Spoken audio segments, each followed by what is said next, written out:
L'Église catholique fait mémoire de saint Gabin et de saint Conrad. Saint Gabin, prêtre et martyr.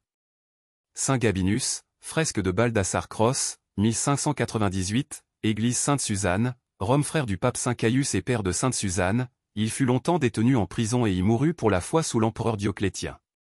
D'aucuns donnent une autre version. C'était un prêtre romain qui ne connut pas le martyre, mais qui eut un renom de sainteté parce qu'il fut enterré dans la basilique de Sainte-Suzanne à Rome, honneur qui lui valut en même temps d'entrer dans le martyrologe. Saint Conrad. Conrad était un riche propriétaire de plaisance. Un drame changera le cours de sa vie paisible. Une partie de chasse a déclenché un terrible incendie, il faut mettre la main sur un coupable. Conrad laisse accuser et condamner à mort un pauvre homme sans défense. Les boucs émissaires existent de tout temps dans la vie sociale et politique. Pris de remords, Conrad ira se dénoncer, juste avant l'exécution de l'innocent.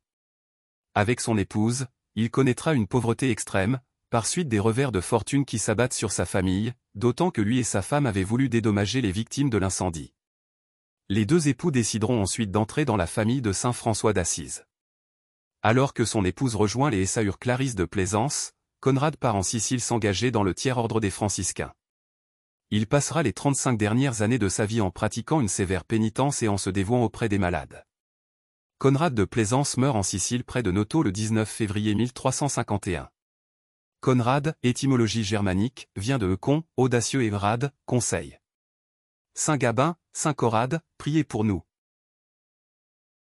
Évangile. L'aveugle se trouva guéri, et il distinguait tout avec netteté. Alléluia. Alléluia. Que le Père de notre Seigneur Jésus-Christ ouvre à sa lumière les yeux de notre cœur, pour que nous percevions l'espérance que donne son appel. Alléluia. Évangile de Jésus-Christ selon saint Marc. En ce temps-là, Jésus et ses disciples arrivèrent à Bethsaïde. Des gens lui amènent un aveugle et le supplient de le toucher.